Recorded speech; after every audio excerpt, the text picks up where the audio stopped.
Jones. That's cool. You know? Always added that up. And he would say something like, now tell the folks what you think about that. And we were like,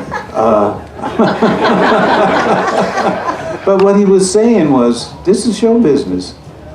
Get up there, talk about it. I mean, if I had been loose enough at the time, I would have said, yes, sir, Bill, we're Yankees up there, but we love the bluegrass music. You know, I would have said something, you know, because Bill was all about, he was an old-time stage master of the stage. You know, he had a circus tent that he drove around and set up in every town they played during the 50s and 40s. And one of his opening acts was this young black piano player named Ray Charles. Yeah, and they hauled his piano around too. So, you know, I met a guy in Texas a few years ago who, when he was 14 years old, was a roustabout for Bill Monroe's show. And his parents said, well, you can stay with him for the summer, but you've got to go back to school in the fall. And he did. He went back to school, but he was 14 years old. I said, you're kidding, where did you sleep? He said, under the trucks. I said, on the ground? He said, no, we had a tarp.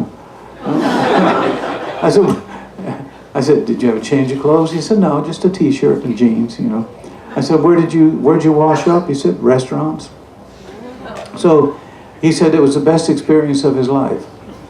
And I said, what was the best part of that experience? He said, well, he was assigned to keep King Wilkie's stall clean. Bill had his horse on the road too.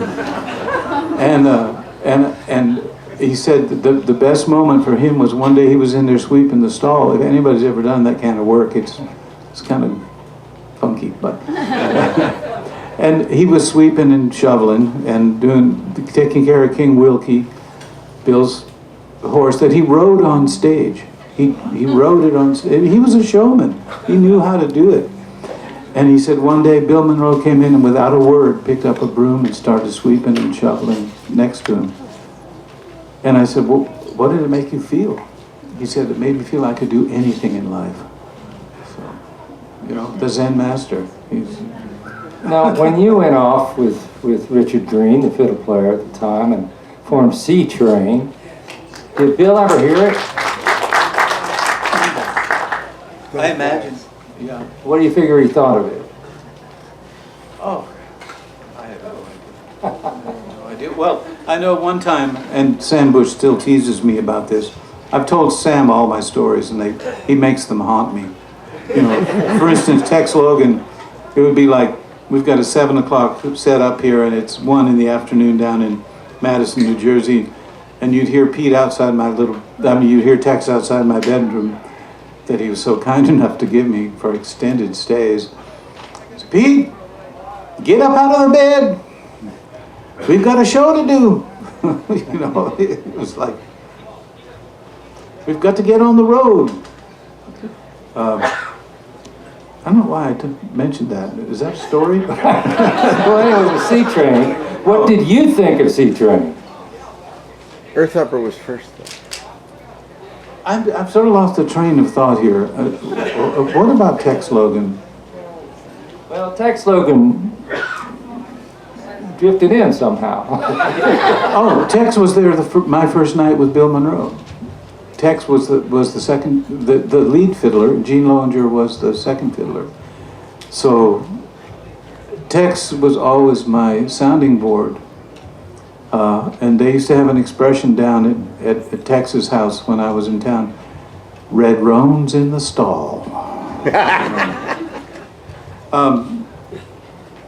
But Richard Green was with the Greenbrier Boys, and he joined Bill Monroe and the Bluegrass Boys. And what John's referring to is, after I left the band, or Richard left the band,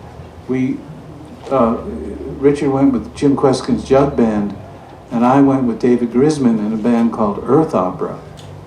And we opened for the Doors exclusively, and that did change our view of things, of how to, but it was bizarre when you think about it. Bluegrass is an intuitive kind of music you learn by playing, and we tried our best, to bring that out in Earth Opera, but that's when I realized that, without that kind of training, that intuitive training that Bill Monroe gives you, for instance, Bill Monroe never counted a song, counted it in, like the downbeat, most music, the downbeat is counted in, 1, 2, 3, and boom, you start. Not with Bill. The downbeat with Bill was a breath. It was like, and that meant that the fiddle player had to count the tune in time. So there's a lot of responsibility shared among the musicians in bluegrass that isn't. Everyone's a leader. Anybody who's had a band may understand what I mean by saying everyone's a leader, or everyone thinks they're the leader. But and this is true, that Bill talked about this. He said every man has a chance to express himself. So if the fiddle player is going to bring the tune in, he's setting the tempo. Now sometimes Bill might never slow it down, but always maybe bring it up a clip. His second beat would be like, whoops, we're a little behind. And, but as soon as that person stepped away from the microphone, the next person up, whether it's the singer or another instrumentalist, is now the leader. And you can't play bluegrass being a follower. You have to be able to lead your section of the song, your section of the tune. And it's like I asked Bill why he wanted me to drive him everywhere. Why me? I'm a terrible driver. And he said, because a man has to learn to be a driver. And I said, what? He said, a man has to be a horse. A man has to be a horse. But what he meant was, when you have a team of horses, you've got one horse that's especially sensitive and leads the other horses. And then you have another horse, and that horse may be up in the front of the team, or it could be right back by you, because you're right there with the reins. Whatever you tell that horse to do, all the other horses are going to pick up on it and say it's a 4-man team. And he has a tune called Wheelhouse. And Wheelhouse is the key horse in a 4-man team, because if you want to turn the team, you've got to turn the wheelhouse. That's the wheel. If you want to go to the right, that horse right in front of you is the wheelhouse. And all the other horses, because they're intuitive animals, will pick up from that horse and follow the commands of that horse, without any word being spoken, of course. And it's also the horse where the break is. So that's what the name came from, for wheelhouse? That's what a wheelhouse is. So he said to me, a man's got to be a horse, Pete. A man's got to be a wheelhouse. So that's what it is you've got to sense the signal and lead the band non-verbally with various, ways of playing and emoting. So that was part of the lore, I think, that Bill was passing on. And so you wanted to hear about C-Train, but... Well, I would love to hear about C-Train, but we've gotten from Pete's early days up to 1967, and we're about out of time. But there is so much that this man has done, and like I say, he'd done reggae, and he'd done Tex-Mex music. The stuff you did with Flaco Jimenez was incandescent. Incandescent, that stuff was. He gave me his reggae CD and said, I think you'll like this, and had Eddie Adcock on it. And that was one of my favorite Rowan CDs. Yeah. Rowan's CDs. Yeah.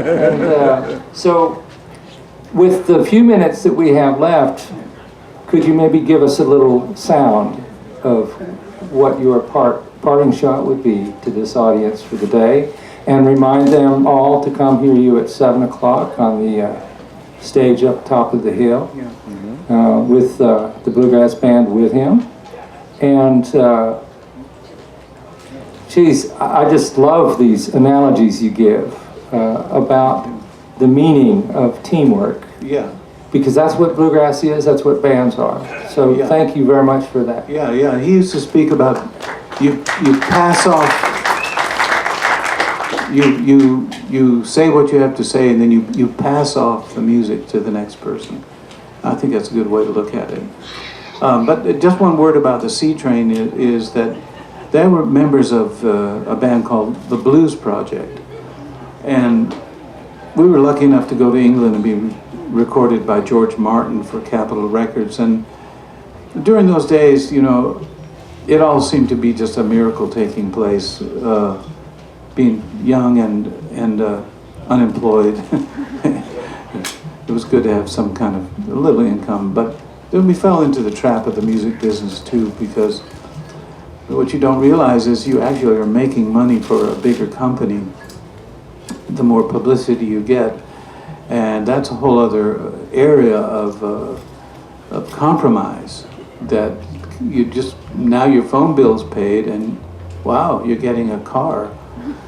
And you think you're owing money, but you're actually making money for the people that are loaning you your own money. So it's a complicated thing. I say that in contrast to the bluegrass world, where it has been in the past so unorganized. You know, folks like J.D. Crowe, you know, and Don Rigsby, who's playing with me tonight. They living in the South, of course, you know, they could get their van and be at 2 or 3 festivals on the weekend, and that's where the music stayed for a long time. Was pretty local. I think C Train may have done something to kind of popularize it, because our big closer was Orange Blossom Special. But again, it being in the pop music field, or what was supposed to be pop music, and having a little backing. You know, we didn't know that it was Janis Joplin's money that was being filtered down to us, but you know, there was all this, you know, one hand feeding the other hand, of publishing of one person going to another and stuff. So it's hard to talk about C Train in terms of the pure music, but it was a pleasure to work with Richard Green. I thought some of the best stuff we ever played was during sound check, when it was formless. And but one thing I will say for C Train, to its great credit, was we rehearsed every day. Every single day. We'd come back off the road on a Sunday from playing like college circuit in Pennsylvania, and Monday we'd be up in Marblehead in this little studio we had, this little rented studio, and we'd rehearse from 2 to 4:30 or 5 o'clock. That was our day. And although it went against the grain for me, because, you know, Bill Monroe never rehearsed. It was all an intuitive thing. The few rehearsals we had, Bill would sit there and open his royalty checks. Because we rehearsed up where his mailbox was, up in the old, where Hank Williams had cut his demos. And he'd have a knife, and he'd slit it, you know, he'd look at it, and if it was a bill, it would go in the wastebasket. And if it was a royalty check, it would go into his hat, you know, and you know, kind of, it'd be a pile of them. You know, Bill was very successful, extremely successful. And funny enough, at the end of the rehearsal, he'd pick up his mandolin only for one tune. And inevitably, he'd play a schottish. Now, a schottish is a cross between a polka and a sort of a hop, skip, and a jump. In Scottish music, they have a thing called a strathspey, but a schottish is a German interpretation of a Scottish rhythm. And I'll sing it, because on the mandolin, you know, he played this every rehearsal.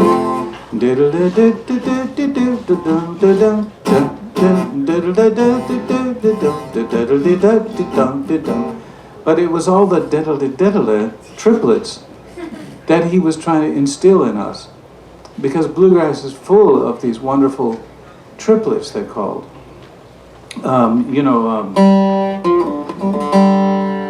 Those kinds of runs. So his way of teaching was to teach you the roots of something via a piece of music that I think he actually recorded it finally. But those are how we rehearsed, you know. He would just listen and look at his royalty checks. And so we went to C-Train, you know. Hey, to be truthful, a lot of music is blind leading the blind. But, you know, when I teach at a music camp, let's say, you know, we try and give the same experience as I had, which is basically get in a big circle and pick, right? And you start out playing your rhythm part, and then maybe one day you step forward, and what you say is, I got one, right? Yeah. So, let's all have one. Yeah. Thanks. Peter, we probably have time for you to do something that you've written that fit the moment for you. I just want to say that Peter Rowan's music always, it always gets to the heart of the feeling of something. He doesn't play clever and cute music, you know, it's not Cole Porter. It gets right to the heart of something with feeling.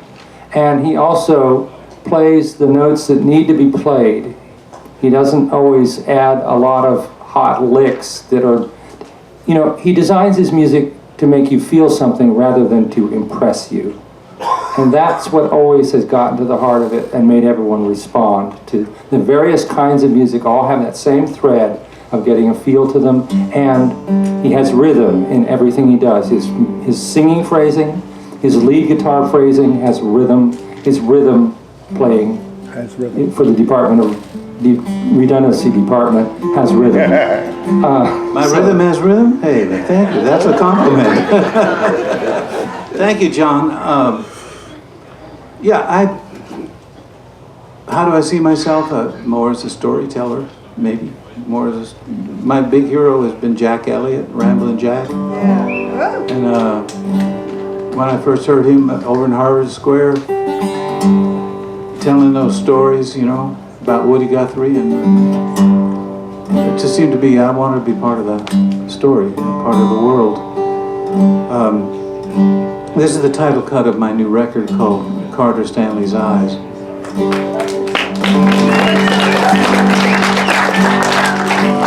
Oh, we climbed upon a mountain, Bill Monroe and I, so I could see the light that shines in Carter Stanley's eyes. Well, Bill Monroe had me drive him from Knoxville, Tennessee, up to the Clinch Mountains of Virginia, to the Stanley Brothers' old home place. Carter Stanley wanted to see Bill at that time, maybe feeling a touch of mortality. So we cut up on that mountain, and we found Carter sitting at the edge of a cleared field. And he was all dressed in a suit for Bill. And Bill said, "Carter, this is Pete Rome's. He thinks he's a bluegrass boy." Oh, we climbed upon a mountain, Bill Monroe and I, so I could see the light that shines in Carter Stanley's eyes. Carter looked at me and said, "Well, you gonna stick with it, son?" I said, "Yes, sir." Carter looked at Bill and said, "Well, all right." And Bill looked over at Carter and said, "You know, Carter, you were my favorite of all the bluegrass boys, my favorite lead singer." And right then, a kind of portal opened up within me, and I could see the light that shines in Carter Stanley's eyes. Oh, we climbed upon a mountain, Bill Monroe and I, so I could see the light that shines in Carter Stanley's eyes.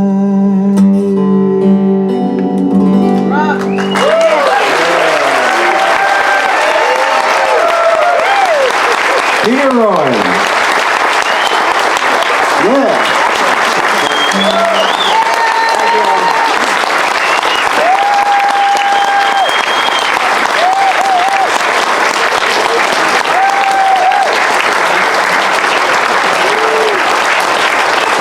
Appreciate it. Thank you. Wonderful to be back. Thank you very much.